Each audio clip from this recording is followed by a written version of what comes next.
కుంభమేళ జరుగుతున్న ప్రయాగ్రాజ్లో ఆంజనేయ స్వామి బడే హనుమాన్గా శయన భంగిమలో మనకు కనిపిస్తారు. ఇట్లా ఆంజనేయ స్వామి శయన భంగిమలో నెలకొని ఉండటానికి కారణాలేమిటి? ఈ ఆలయ విశిష్టతను గురించి.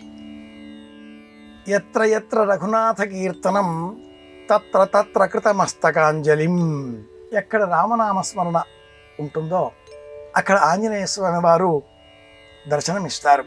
ఉత్తర భారతదేశంలో రామాలయాలు అధికం, అలాగే హనుమదాలయాలు కూడా విశేషం. ఈ క్రమంలో జానపదులకు సంబంధించిన ఒక వృత్తాంతం కంబరామాయణంలో మనం చూడవచ్చు. రామచరితమానస్లో కూడా ఈ వృత్తాంతం ఉంది.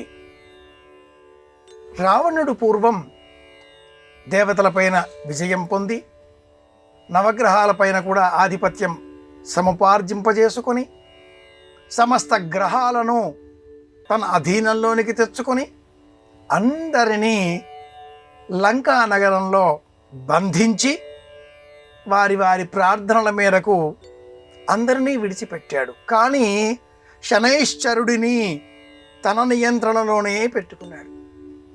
ఒక గదిలో ఉంచి బీగం వేసేసాడు, తాళం వేసేసాడు అని చెప్తారు. ఈ వృత్తాంతాన్ని అనుసరించి పరిశీలించే సమయంలో సీతాన్వేషణ కోసం అంటూ వెళ్ళిన ఆంజనేయుడు ప్రతి గదిలో కూడా సీతాదేవి కోసం వెతుకుతూ వెతుకుతూ వెతుకుతూ ఈ శనైశ్చరుడు ఉన్న గదిలోనికి ప్రవేశించి ఆ బీగం తాళం తీసేసి గొళ్ళం తీయగానే బ్రతుకు జీవుడా అంటూ శనిదేవుడు బయటకు వచ్చేసాడు. అలా వచ్చిన ఆ శనిదేవుడు వాయువేగ మనోవేగాలతో పరిగెడుతూ ఉండగా ఆంజనేయ స్వామి వారు ఆ శనైశ్చరుడిని ఆపి ఏమిటి కథ అన్నాడు. శనిదేవుడు ఈ రావణుడి వృత్తాంతమంతా కూడా వివరించి, ఇక్కడి నుంచి నేను పరిగెత్తి వారణాసి క్షేత్రంలో నివసిస్తాను, నా పైన దయతో మీరు అక్కడ వెలిసినట్లయితే ఎవరైతే మిమ్మల్ని సేవిస్తారో అలాంటి వారిని నేను బాధించను అంటూ వరాన్ని వేడుకున్నాడు.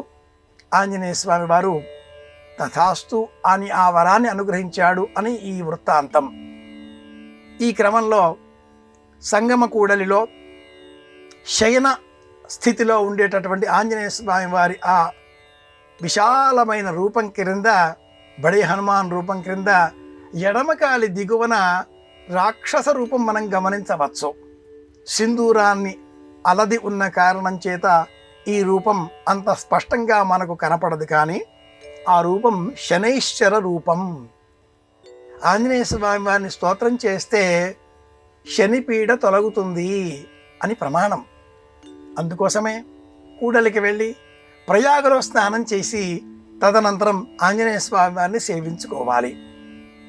యమునా నదికి నలుపు వర్ణం రావడానికి కూడా మూల కారణం శనిదేవుడి కారణంతో ఎక్కడ నేను ఇబ్బంది పడతానా, శనిదేవుడికి అందకుండా పరిగెత్తిపోవాలా అని ఆలోచించిన ఈశ్వరుడు ఈ యమునా నదిలో దిగి స్నానం చేసిన కారణం చేత ఆయన దేహానికి ఉన్నటువంటి కాసింత నలుపు వర్ణం ఆ నదికి తాకడంతో ఆ నది కాళిందీ రూపంలో నలుపు వర్ణంలో భాషిస్తుంది అని మనకు వామన పురాణం తెలియజేస్తుంది.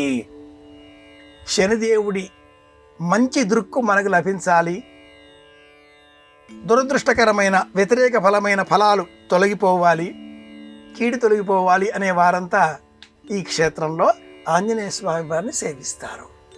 ఆంజనేయ స్వామి వారంటే శివరూపమే, ఇది అంతరార్థం.